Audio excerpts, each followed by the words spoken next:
Di Museum Taman Prasasti Jakarta tampak sebuah tembok monumen peringatan yang berdiri kokoh. Di atasnya terdapat tengkorak yang tertancap pada ujung tombak. Tepat di temboknya ada tulisan peringatan berbahasa Belanda dan aksara Jawa yang diukir dengan jelas. Sebuah kenangan dari pengkhianat Peter R. Bergeveld.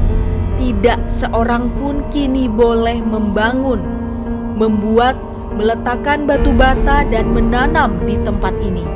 Batavia, 14 April 1722.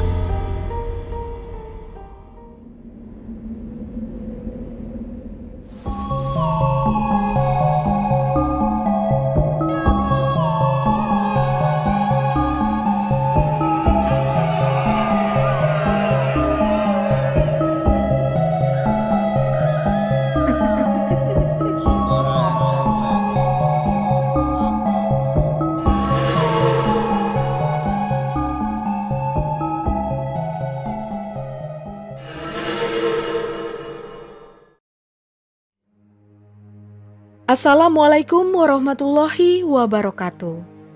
Cerita nenek kali ini merupakan kisah seorang pemuda keturunan yang pernah dihukum mati oleh VOC pada tahun 1721. Ia dianggap memimpin konspirasi yang bertujuan menentang kekuasaan VOC.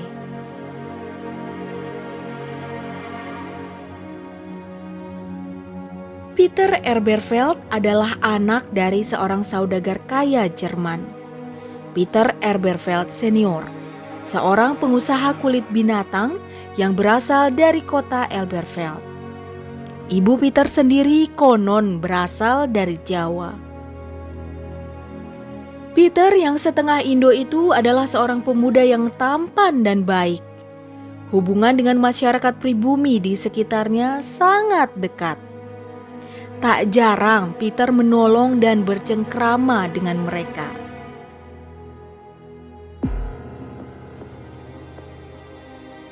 Kisah ini diawali dari sebuah kejadian pada tahun 1708.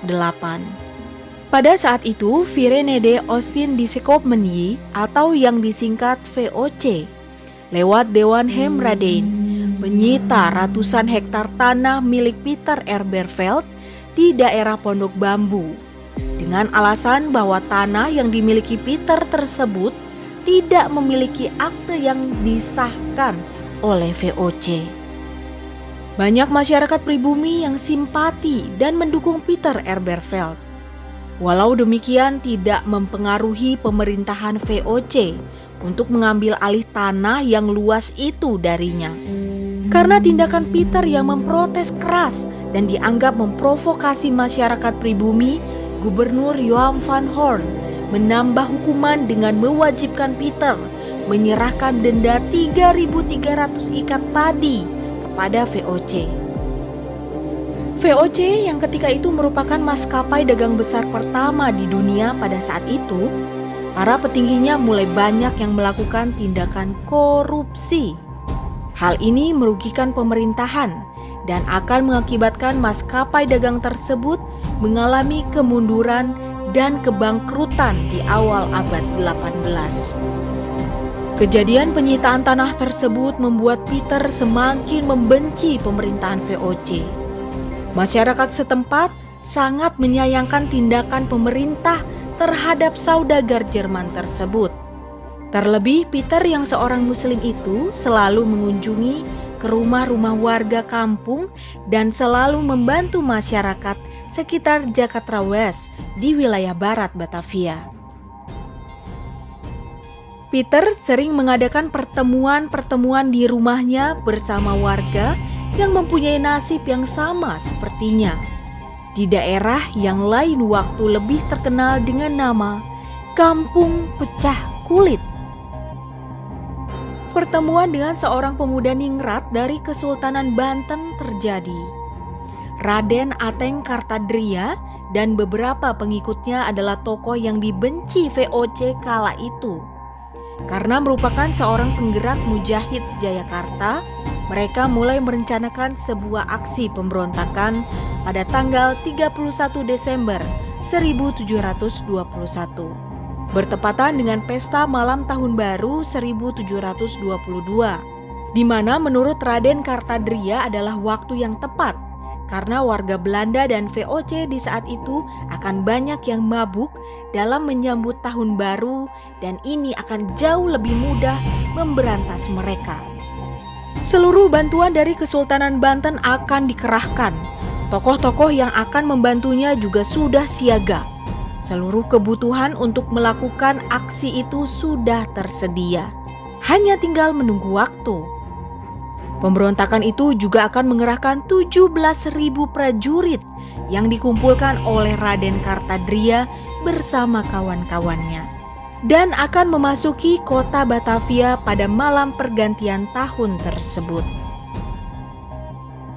Namun sayangnya, rencana pemberontakan yang akan dilakukan Pieter Elberfeld bersama Raden Kartadria bocor sebelum waktunya.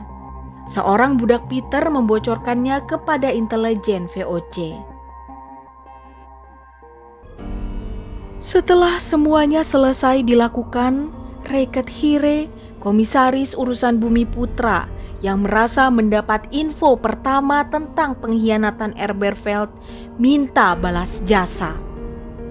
VOC sigap dengan menaikkan pangkat Reiket dari seorang komisaris menjadi Oberkoopman atau pembeli tertinggi. Gajinya pun naik jadi 100 gulden sebulan. Kini monumen aslinya masih tersimpan di Museum Sejarah Jakarta. Bangunan replika yang awalnya didirikan di lokasi yang sama di daerah Jalan Pangeran Jayakarta dibongkar dan dipindahkan ke Taman Prasasti sampai saat ini. Sebuah bentuk bangunan peringatan yang menjadi saksi akan kekejaman VOC terhadap tragedi kemanusiaan di Batavia pada April 1722.